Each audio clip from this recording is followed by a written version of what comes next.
भगवान की कथा किस किस को पवित्र करती है, सुनो। पहला, भगवान की कथा जो है, पाप कृतस्तु सर्वदा ये मानवाहा, जो लोग सदा पाप ही करते रहते हैं, जिन्हें पाप करने के अलावा कोई दूसरा काम आता ही नहीं है, सिर्फ टोटल पाप ही पाप करते हैं।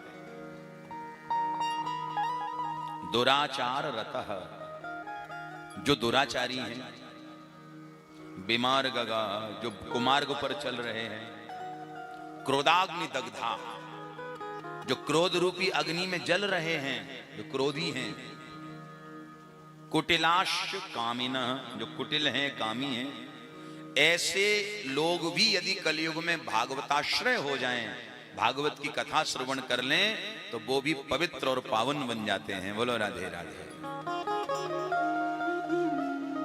वो भी पवित्र पावन बन जाते हैं। ये कथा की महिमा है। और सूत जी महाराज कहते हैं कि महात्माओं, भागवत कथा जीवित अवस्था में तो आदमी को पवित्र कर ही देती है, लेकिन मरणोपरांत, मरने के बाद भी यदि किसी को भूत प्रेत योनि भी प्राप्त हो जाए, भूत प्रेत भी कोई बन जाए, तो ऐसी प्रेतात्मा का भी कल्याण भागवत कथा से हो जाता है। कोई प्रमाण है गुरुदेव? तब सूत जी महाराज ने कथा सुनाई। सूत जी महाराज कहते हैं कि एक बार तुंगभद्रा नदी के किनारे एक आत्मदेव नाम के पंडित जी रहते थे। पंडित जी की धर्म पत्नी का नाम था श्रीमती धुंधुली देवी। पंडित जी महाराज जो हैं वो बड़े ही धर्मनिष्ठ हैं, कर्मनिष्ठ हैं, पर धर्म पत्नी ठीक नहीं मिली। और एक निवेदन आपसे करूं, ध्यान पूर्वक सुनना। आप कितने भी पदवान हैं, धनवान हैं, गुणवान हैं, ज्ञानवान हैं, प्रतिष्ठावान हैं, सब कुछ आपके पास है, लेकिन यदि गृहस्थ जीवन में आपकी धर्म पत्नी अनुकूल नहीं है, तो सब कुछ चौपट है। बोलो राधे राधे। सब अब बाहर आदमी जाके बड़ी बड़ी डींगे मारे, ध्यान से सुनिएगा, बाहर आदमी जावे बड़ी बड़ी डींगे मारे, महाराज हम जो हैं सो कोई है ही नहीं, महाराज मूंछों पे ताव मारे, हम हैं तो हैं। और घर में घुसते ही लठ चलने लगता है महाराज। कहानी तो ये बिगड़ी है। धर्म पत्नी जब तक आपके अनुकूल नहीं होगी, आपकी घर गृहस्थी बढ़िया से नहीं चल सकती।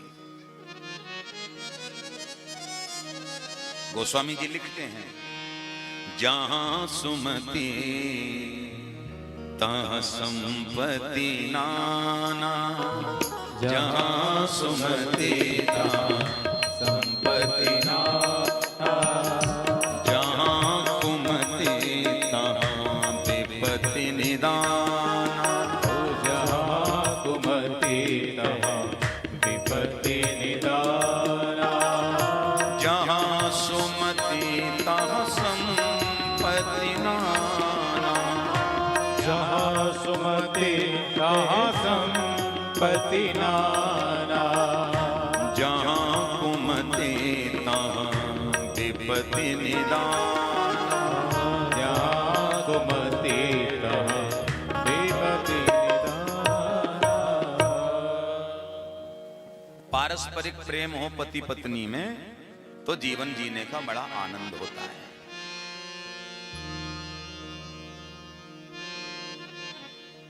जहां सुमति है, आपस में प्रेम है, वहीं संपत्ति है, वहीं लक्ष्मी है।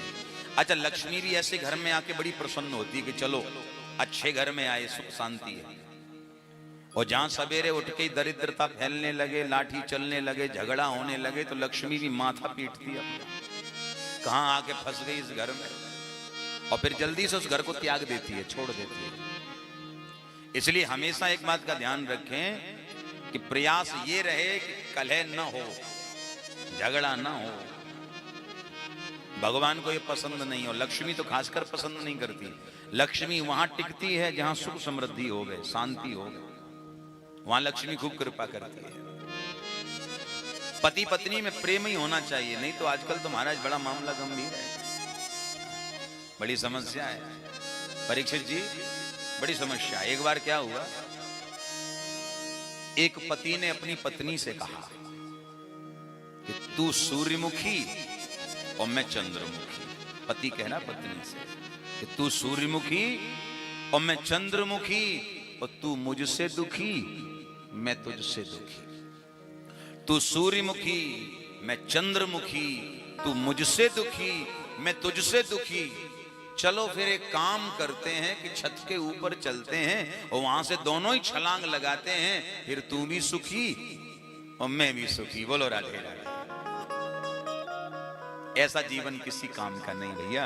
जीवन वो है जहां पारस्परिक प्रेम होवे, एक दूसरे की भावनाओं को समझें, उसको कहते हैं दाम्पत्य जीवन। नारायण।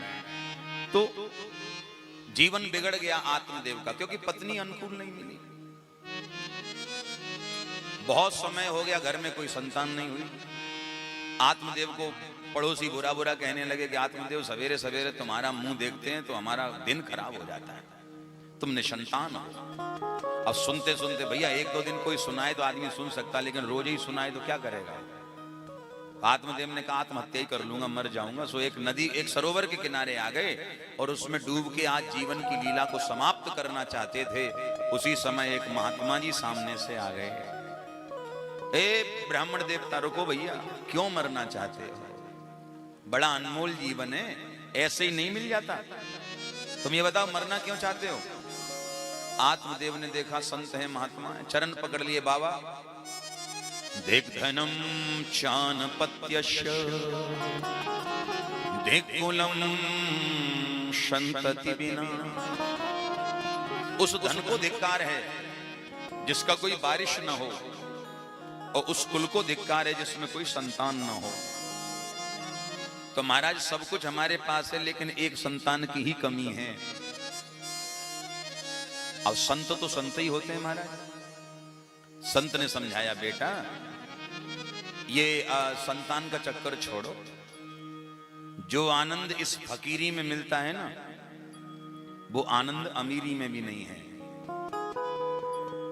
मन लागो मोरे यार फकीरी में, बुरी भली सबकी सुन लीजिए, करो रे गुजारा गरीबी में। मन लागो मोरे यार फकीरी में। फकीरी के जीने का एक अपना ही ढंग होता है। अच्छा, फकीर व्यक्ति को क्या है, जो महात्मा है, संत है, उन्हें काय बात की चिंता है? कुछ नहीं। और आप सब जानते हो, चिंता उसको होती है जिसके पास कुछ होता है, और जिसके पास कुछ होता है उसे ही कुछ कुछ होता है। जब तक कुछ है नहीं तो काय को होगा? कुछ को तो है ही नहीं कुछ। जैसे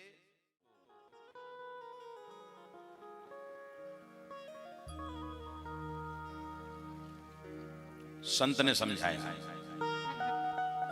कि बेटा ये पुत्र पुत्री का चक्कर छोड़ो, और प्रेम से जैसे मैं भजन कर रहा हूं वैसे तुम भी हमारे संग चलो, भजन करो। क्या मिलेगा पुत्र पाके? आत्मदेव ने कहा, देखो बाबा, आप तो ठहरे महात्मा, अब तुम्हें क्या पता पुत्र पुत्री का सुख क्या होता है? तुम्हें तो अनुभव है नहीं। अरे आपको मालूम नहीं, जब छोटा सा बच्चा कान में बोलता है पापा जी, तो ऐसा लगता है कि रसगुल्ले भी फीके पड़ गए। इतना मधुर भाषा में बोलता है तो पिता को बड़ा आनंद आता है। तो आप तो महाराज कृपा करो, हमें एक पुत्र की प्राप्ति करा दो।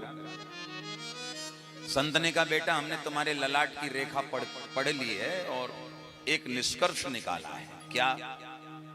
बोले सप्त जन्मा बधी तब पुत्रो नैव च नैव च। एक जन्म की कौन बात करे, 7 जन्मों तक तुम्हारे संतान नहीं है, नहीं है। चरण पकड़ के बोला, वाह वाह वाह वाह, अभी तक हमको एक ही दुख था, अब 7 इकट्ठे दे दिए, 7 जन्मों तक पुत्र नहीं है। अब एक बात हमारी भी सुन लो बाबा, अब तुम्हारे चरणों में सर पटक पटक के मर जाऊंगा, और मैं मर गया तो मैं हूं ब्राह्मण, आपको लगेगी ब्रह्म हत्या। महात्मा जी बोले, अच्छे पड़े जा ब्राह्मण के चक्कर में। बढ़िया भजन करने जा रहे थे, दया आ गई, फालतू में इसके चक्कर में पड़ गए, एक ब्रह्म हत्या और मोल ले रहे हैं। तो संत को दया आ गई। संत ने कहा ठीक है बेटा, अब तेरी समझ में नहीं आ रही बात तो कोई बात नहीं, एक फल प्रसाद निकाला है, और फल प्रसाद निकाल के संत ने पकड़ा दिया, लो बेटा ये अपनी पत्नी को खिला देना, तेरे घर में जरूर संतान होगी, हमारा आशीर्वाद है। संत हृदय नवनीत समाना, संत हृदय नवनीत समाना, कहीं कबिन पर कहीं न जाना, कहीं कबिन पर कहीं ना जाना, संत हृदय नवनीत समाना, संत हृदय नवनीत समाना। संत जी को दया आ गई, और दया आते ही फल प्रसाद निकाल के दे दिया। फल को लेकर के महाराज आत्मदेव बड़े प्रसन्न हुए और घर में आए, अपनी पत्नी की गोद में फल दे दिया, लो देवी संत का प्रसाद है, इसको खाना, निश्चित रूप से संतान होगी। अब आत्मदेव 1 वर्ष के लिए कुछ कार्य था तो बाहर चले गए। पत्नी ने विचार किया, फल देखा तो सोचने लगी ये प्रसाद है। प्रसाद में 3 शब्द होते हैं, प्रसाद। प्र माने प्रभु, शा माने साक्षात, दा माने दृष्टि। जिस वस्तु पर भगवान की साक्षात दृष्टि पड़ जाती है वही वस्तु प्रसाद बन जाती है। बोलो राधे राधे। और एक बात और कह दें, भगवान पाते नहीं है, जैसे हम लोग कलयुग में भगवान पाते नहीं है। 56 भोग भी लगाए जाते हैं ना ठाकुर जी को, तो 56 भोग सजा दिए, पर्दा लगा दिया, और जो ही भगवान की नजर पड़ी, दृष्टि पड़ी, सो ही वो 56 भोग भी प्रसाद बन जाते हैं। अब आप सोचो कि थाली रखी तो भगवान आएंगे और खाएंगे, खाएंगे नहीं। भगवान की दृष्टि पड़ जावे, समझ लो भोग लग गया, और भोग लगते ही वो वस्तु प्रसाद बन जाती है।